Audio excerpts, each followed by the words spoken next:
할렐루야. 오늘 에스라 7장 27절에서 28절까지 있는 말씀 가지고 하나님을 송축합시다. 따라하세요. 하나님을 송축합시다. 27절 보면 우리 조상들의 하나님 여호와를 송축할지로다. 여호와를 하나님을 송축할지로다. 그 말씀 그대로 제목을 정했습니다. 하나님을 송축합시다. 이 송축이라는 말과 또 찬송이라는 말, 우리말로는 다르게 얘기를 하는데 그 원문의 뜻은 똑같은 뜻입니다. 그래서 이거 왜 나눴는지 모르겠어요. 그냥 하나님을 찬송합시다 하면 다 우리가 편하게 들을 텐데 이걸 왜 하나님을 송축하자 하는 말로 했는지 그 뜻은 모르겠으나 이하간 하나님을 찬송합시다 하는 뜻입니다.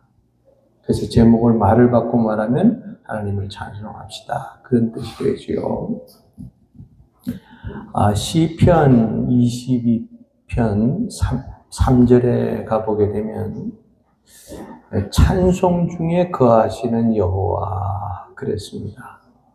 이스라엘 백성들이 모여서 막 하나님을 찬송하는데 그 가운데는 하나님이 계시더라. 하나님은 그만큼 찬송 중에 계신다 하는 말은 우리의 찬송을 그렇게 기뻐하시고 또 찬송을 하나님은 그렇게 영광스럽고 하나님을 원하시는 것이 바로 찬송이다 하는 뜻 아니겠어요?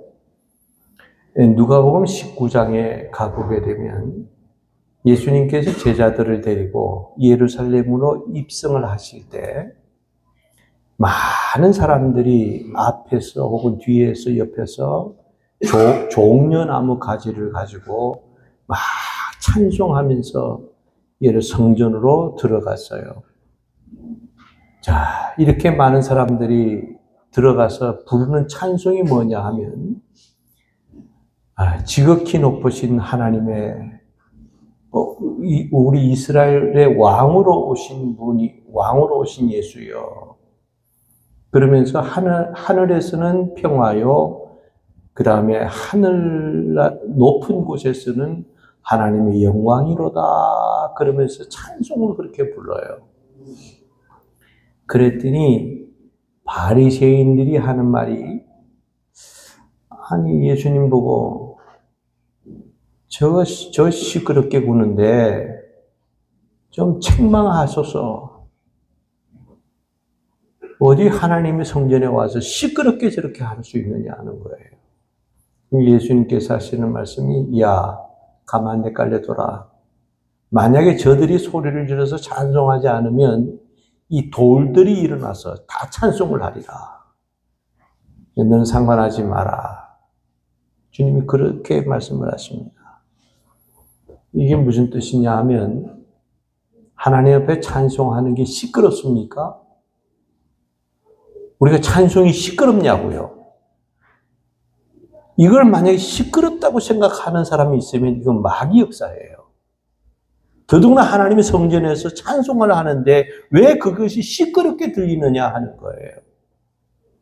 그러니까 이 하나님 앞에 찬송하고 영광 돌리러 나온 게 아니라 어떻게 하면 잔뜩 꼬부라져 가지고 흠을 잡아내려고 그러고 그래서 하나님의 성전에서 찬송하는 것을 하나님께서는 그렇게 원하시고 기뻐하시는 찬송. 그래서 여호와를 하나님을 찬송합시다. 하나님을 송축합시다. 그러면 우리가 찬송해야 될 그 하나님은 도대체 어떤 하나님이기에 우리가 찬송을 해야 되느냐? 첫째는 뭐냐 하면 나에게 뜻을 두시는 하나님. 따라하세요. 나에게 뜻을 두시는 하나님. 나에게 뜻을 두시는 하나님. 하나님은 나에게 뜻을 두신다. 그렇기 때문에 우리는 찬송하는 길밖에는 없다 하는 거예요. 하나님이 나에게 대해서 혹은 여러분들에게 대해서 뜻을 두고 계신대요. 세상에 이런 영광이 어디 있습니까? 여러분, 야곱의 12아들 중에서 요셉이라고 하는 아들이 자기 형들의 모함을 받아가지고 저 애굽으로 팔려나가지 않습니까? 거기에서 애굽에서 그 다음에 종살이를 하고 그 다음에는 또 억울하게 감옥에도 갇히고 그런 여러 고난을 겪다가 결국은 13년 만에 애굽의 국무총리가 되어져서 이스라엘 백성들, 이 애굽 나라는 말해볼 것도 없고 이웃 나라에 있는 사람들까지 전부 다 먹여 살리는 이런 살림을 책임을 맡아서 운영했던 사람이 바로 요셉이라고 하는 사람 아닙니까? 그럴 적에 요셉의 형들이 애굽 나라에 와서 너무 흉년이 드니까 먹을 것 좀 사러 왔습니다 하고 납작 엎드려요. 그러니까 요셉이 뭐라 그러면 자기 정체를 밝혀요. 형님들, 내가 바로 요셉입니다. 13년 전에 형님들의 손에 의해서 팔려서 내가 애굽으로 왔던 요셉이 이렇게 국무총리가 됐습니다. 그때 형들이 뭐라 그래요? 이제는 우리가 죽게 되었구나. 그런데 요셉이 그 눈치를 알고 뭐라 그럽니까? 형님들 걱정하지 마세요. 걱정하지 마세요.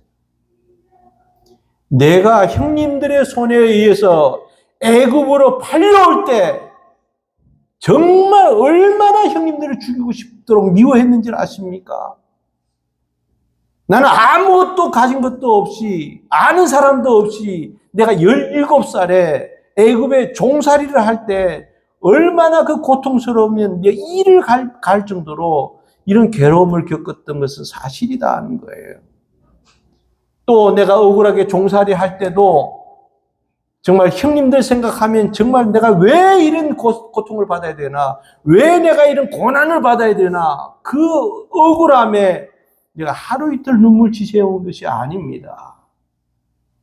그러나 형님들 걱정하지 마세요.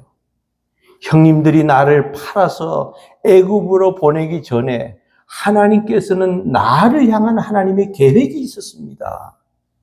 형님들 앞서 나를 먼저 이곳에 보내시기 위해서 형님들에 의해서 내가 이쪽으로 애굽으로 온 것뿐이지 형님들이 나를 팔아먹은 것은 사실이나 그것 때문에 너무 걱정하지 마십시오. 내가 여기에 애굽의 국무총리가 되기까지 얼마나 고생했는 줄 압니까? 그 고난이라고 하는 건 책을 10권 써도 모자랄 만큼 내가 엄청난 고난을 당했지만 이 모든 고난 속에서는 하나님의 뜻이 있었습니다. 나를 향한 하나님의 뜻이 있었기 때문에 내가 이 애굽에 온 거지 형님들에 의해서 온 것이 아닙니다. 걱정하지 마십시오. 요셉은요 분명히 고백을 합니다. 나를 향한 하나님의 계획이 있었다 하는 거예요.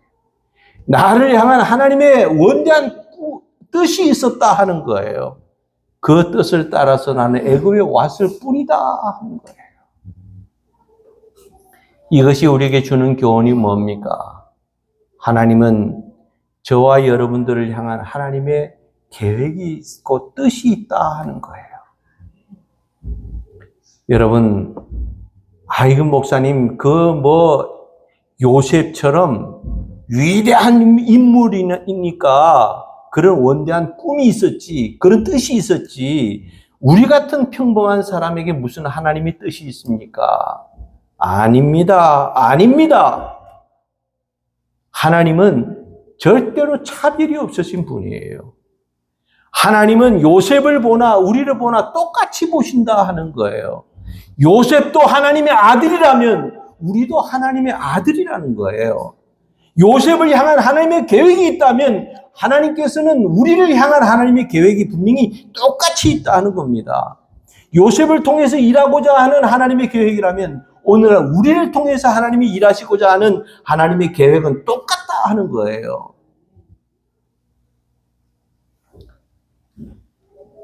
우리를 향한 하나님의 계획, 이것이 다 있다 하는 거예요.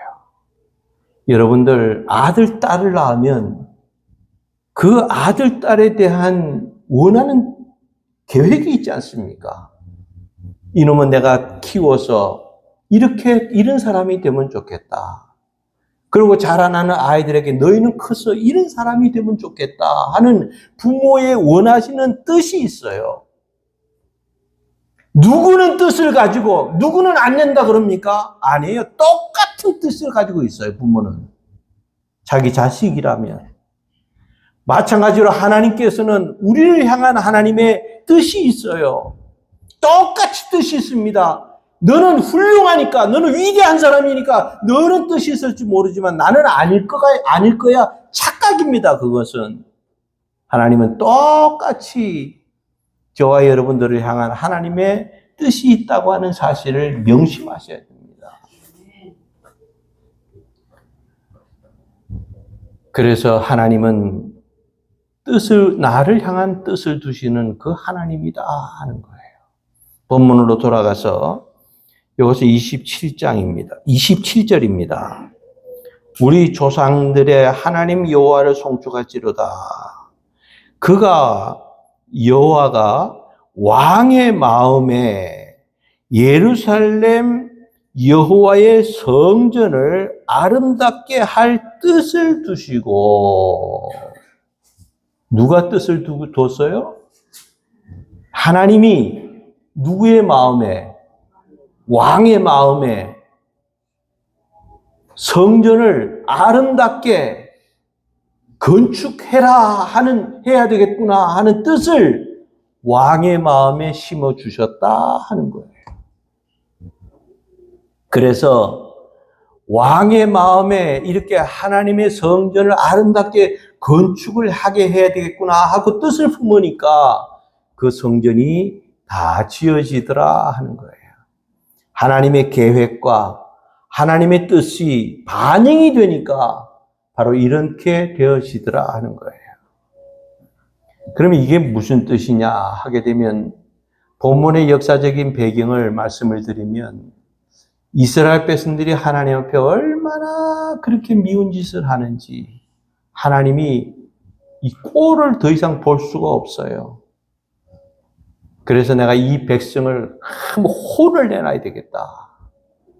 그래서 바벨론 나라 느부갓네살 왕을 통해서 바벨론이 침략해 들어와서 이스라엘 백성들을 전부 불태워 버리고 그 다음에는 재산 보물은 다 가져가고 그 다음에 사람들을 전부 끌고 바벨론에 와서 포로 생활을 하고 종살이를 시키기 위해서 데리고 와서 거기에서 종으로 부려먹더라 하는 거예요. 하나님이 생각해 보세요. 이스라엘 백성들을 들이친 것이 이스라엘 백성들을 멸망시키고자 하는 하나님의 계획입니까? 아니에요. 정신을 차리지 못하는 믿음으로 살아야 될 하나님의 백성이 믿음으로 살지 않으니까 하나님께서 깨우쳐 주려고 좀 각성시켜 주려고 깨닫게 해 주시려고 하나님께서 그런 고난을 주셨다 하는 거예요. 이스라엘 백성들이 70년 동안 포로 생활하지 않습니까? 70년 동안 식민지 생활을 하지 않습니까? 얼마나 고통스럽고 힘든 세월이었습니까? 그러다가 바사라고 하는 나라가 이 느부갓네살이 있는 이 느부갓네살 왕을 쳐버리니까 느부갓네살 왕은 끝나버리고 바벨론 시대는 끝나버리고 이제는 바사 시대 그 왕이 누구냐 하면 고레스라고 하는 왕이었어요. 그 다음에 바사 나라가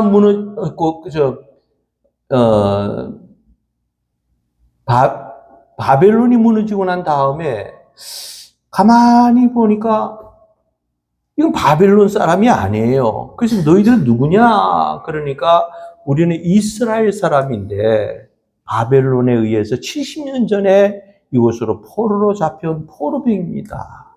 그래, 그러면 너희가 어떻게 해주길 원하느냐? 돌아가기를 원합니다. 그래야지. 가라. 그래가지고 이 백성들을 전부 다 해방을 시켜줘서 1차로 먼저 보내고 나머지는 2차로 보내지 않습니까?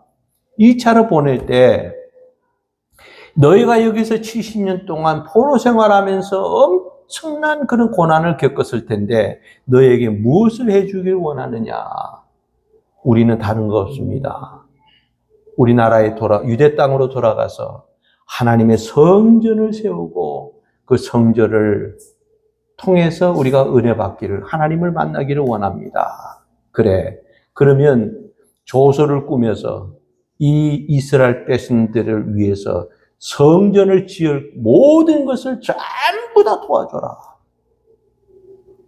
그래서 조서를 딱 내려보내니까 그 많은 물자들을 가지고 유대 땅으로 돌아오지 않습니까? 거기에서 성전을 지으려고 그러니까 이스라엘 주변에 있는 모든 나라 원수들이 얼마나 회방을 놓고 그 다음에는 못 살게 구는지 그 성전 짓다 말고 스탑하고 말았다니까요. 지금도 보십시오. 이스라엘 백성들을 그 주위에 있는 아람 나라 사람들이 얼마나 괴롭힙니까? 이스라엘 나라를. 그때도 또 마찬가지였어요. 왜 괴롭혔느냐? 70년 동안 나라가 없이 그렇게 포로로 잡혀갔던 사람이 다시 돌아와서 이게 내 나라다 하고 돌아오니까 그 사람들이 좋게 받겠어요? 아니지요. 그러니까 막 회방을 놓고 니네들 여기 못 들어온다 하고 막 싸우고 막 야단치니까 성전 짓는 것을 다 중단해버리고 말았다 하는 거예요. 고레스 왕이 죽고 나니까 고레스 왕의 시대가 끝나고 나니까 아닥사스라고 하는 왕이 또 왕이 됐어요. 그래서 너희들 왜 안 가냐? 그러니까 우리 2차로 갈 겁니다. 그래. 그러면 너희 나라로 귀환하라 하고 명령을 했을 때 지금 우리가 고레스 왕이 우리를 위해서 이렇게 정말 성전을 아름답게 짓기로 약속을 해줬고 그렇게 짓다가 중단을 해버리고 말았습니다. 그러니까 아닥사스 왕이 한번 문헌을 가져오라. 그래서 문헌을 쭉 보니까 고레스 왕이 그렇게 성전을 짓는데 모든 물자를 다 대주기로 약속을 했거든요. 그러니까 2차 조서를 보내면서 이스라엘 백성들이 원하는 것을 대로 다 도와줘라. 누구든지 회방하는 사람이 있으면 그 가정의 기둥뿌리부터 다 뽑아버리리라. 아무도 건드리지 못하게 하라. 그래가지고 아닥사스 왕에 의해서 2차로 다 이스라엘 백성들을 귀환을 하면서 모든 물자를 다 대주더라. 그러면서 성경에는 뭐라고 말했는가 하니 하나님이 왕의 마음에 아름답게 성전을 짓고자 하는 뜻을 두시고 그랬어요. 하나님 그 뜻을 누가 줬느냐? 하나님이 왕의 마음을 움직여서 성전을 짓도록 도와주시더라 하는 거예요. 우리는 다 하나님이 우리 교회를 향한 또 혹은 여러분들의 가정을 향한 또 여러분들의 자녀를 향한 하나님의 계획과 뜻이 있다. 하나님 우리의 계획을 두시고 우리의 계획을 아시고 하나님 우리를 도와주시는 하나님이시다 하는 거예요. 이 하나님을 우리는 찬송할 수밖에 없다 하는 거예요. 그래서 하나님을 찬송합시다. 나를 향한 하나님의 뜻을 두신 하나님께 감사하고 우리 하나님을 찬송하는 이런 주인공들이 다 되어지실 길을 주님의 이름으로 축원합니다. 두 번째는 뭐냐 하게 되면 나에게 도움을 주시는 하나님. 따라하세요. 나에게 도움을 주시는 하나님. 나에게 도움을 주시는 하나님. 자, 여기 보면 28절 말씀 보니까 또 나로 왕과 그의 보좌관들 앞과 왕의 권세에 있는 모든 방백의 앞에서 은혜를 얻게 하셨도다.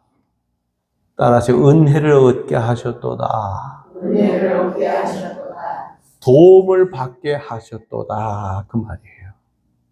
여러분, 오늘 본문의 주인공으로 나오는 사람이 에스라라고 하는 이 사람은 학사였습니다. 성경을 아주 많이 아는 박사요 학사였어요. 그렇게 하고 그다음에 그는 제사장이었습니다. 이스라엘 백성들이 볼 때야 얼마나 존경스러운 사람입니까? 그러나 다른 사람들이 볼 때는 별것 아닌 거예요. 여러분, 오늘날 여러분들이 나를 볼 때 어떤 사람으로 봅니까? 그러나 세상 사람들이 볼 때 뭐 하나님의 종, 뭐 목사, 아주 별것 아닌 사람으로 보잖아요. 그런데 하나님께서 이 왕들의 마음속에 에스라라고 하는 사람이 원하는 것은 다 들어주라 하는 마음이 생긴 게 하나님이 만드신 거예요. 그래서 이상하게도 에스라가 왕에게 요청하는 게 있으면 왕들은 한마디도 거절을 안 하고 다 들어 응답해 주더라 하는 거예요. 에스라가 하는 말에는 무조건 오케이 하더라는 거예요. 왕이 오케이를 하고 나니까 그 밑에 있던 모든 방백들, 그 다음에 권세에 있는 사람들까지도 이 에스라를 돕지 못해서 야단을 할 정도로 그렇게 많은 사람들이 에스라를 도와주더라 하는 거예요. 그렇게 된 원인이 뭡니까? 하나님이 왕의 마음에 에스라를 도와주려고 하는 마음. 그러니까 은혜를 하나님이 입혀주는 마음을 주셨더니 이 사람들이 그렇게 에스라를 도와주더라 하는 거예요. 하나님이 도와주시니까 놀라운 역사가 나타나지 않습니까? 하나님이 도와주시니까 정말 기적 같은 일이 나타나더라 하는 거예요. 하나님이 도와주시면 안 될 일이 뭐가 있으며 하나님이 막아놓으면 될 일이 뭐가 있습니까? 하나님께서 왕의 마음에 이스라엘 백성들을 도와줘야 되겠다 하는 마음을 품게 만드셨더니 그 왕들에 의해서 에스라가 많은 은혜를 입었더라. 도움을 받았더라. 여러분, 독일이라고 하는 나라에 왜 소녀 하나가 2차 대전이 2차 대전 끝나고 난 다음에 소녀 하나가 있었어요. 근데 그에게는 부모님이 그만 독일군에 의해서 다 죽고 말았어요. 그러고 나니까 자기 할아버지, 남은 피부치라고는 할아버지밖에 없는 거예요. 할아버지도 나이를 먹으니까 이제는 일도 못해, 일할 곳도 없고. 그러니까 이 아이가 다니면서 구걸을 하기 시작하는 거예요. 그래서 사람들에게 손을 벌리고 한 푼 도와달라고 하는데 사람들이 그때는 다 어려울 때니까 전부 다 내몰라라. 누가 관심을 가져줍니까? 자, 그러니까 그렇게 되면 어느 날은 한 푼도 못 가져오는 거예요. 그런 날은 빵 한 조각도 못 싸먹는 거예요. 그러니까 너무 배가 고프고 힘든데 어떻게 집안을 뒤져보니까 바이올린이 하나가 나와요. 그래서 사람들이 아무리 소리를 쳐도 관심을 가져주지 않으니까 그 바이올린을 들고 나간 거예요. 칠 줄도 잘 모르면서 그래서 바이올린을 가지고 켜나가는 거예요. 집에서 좀 연습 좀 했다가 가지고 나가서 바이올린을 그렇게 아는 동료부터 시작해서 자꾸 키기를 시작하는 거예요. 그런데도 사람들이 아무도 관심을 가져주지 않아요.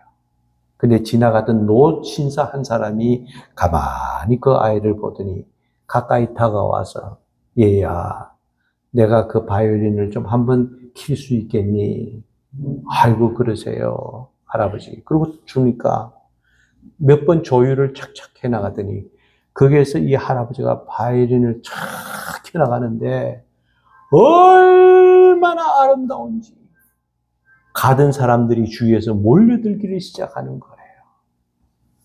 막 사람들이 몰려드니까 더 많은 사람들이 몰려들고 이게 무슨 일인가 하고 몰려드는데 그 중에 어떤 사람이 하나가 딱 보더니 저분은 에버린 대학의 교수인 아인슈타인 박사가 아니냐, 아인슈타인 박사다 하고 하니까 모든 사람들이 다 걸음을 멈추고 거기에 집중을 해서 모여들기를 시작하고 관심을 가지기를 시작하는 거예요. 그래서 아인슈타인 박사가 얘기를 했어요. 이 아이가 너무나 고통 가운데 어려움을 겪고 있습니다. 여러분들의 관심과 여러분들의 도움이 필요합니다. 그러고 했더니 거기에서 후원자들이 생기고 그 아이를 위해서 무난한 후원을 했다 하는 얘기가 있지 않습니까?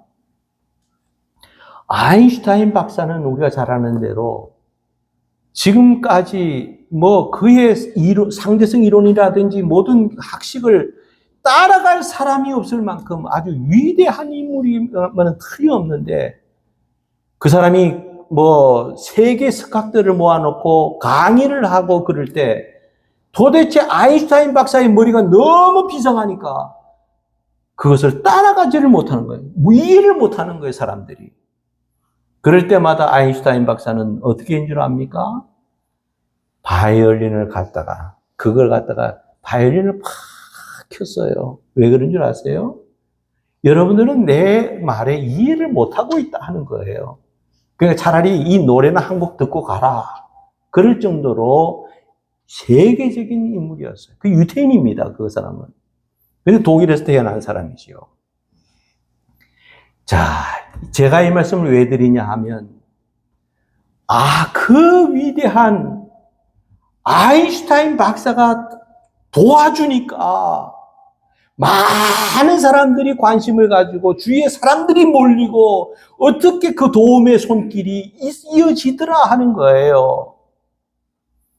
여러분, 하나님은 어떤 분입니까? 아인슈타인 박사가 그렇게 똑똑하다 해도 아인슈타인 박사보다 10배, 만배로 똑똑한 분이 하나님 아니십니까?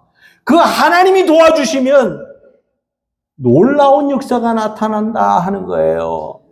하나님이 도와주시면 기적이 나타난다 하는 거예요. 많은 사람들이 관심을 가지고 주위에 사람이 몰리고 나에게 도움의 손길이 베풀어지더라 하는 거예요. 여러분, 실패했습니까? 망해갔느냐고요? 낙심하지 마세요. 하나님의 도움의 손길이 있는 그날 많은 사람들이 여러분에게 도움의 손길을 베풀어 준다고 하는 사실을 믿으시기를 바랍니다. 그래서 나에게 도움을 주시는 하나님, 그 하나님을 우리는 찬송하자 하는 거예요. 이런 찬송하는 곳에 주님이 그렇게 기뻐하시고 그 찬송을 주님이 원하신다 하는 사실을 명심하시기를 바랍니다. 그 다음에 세 번째는 뭐냐 하면 나에게 힘을 주시는 하나님. 따라서 나에게 힘을 주시는 하나님. 나에게 힘을 주시는 하나님. 자, 여기 그 다음에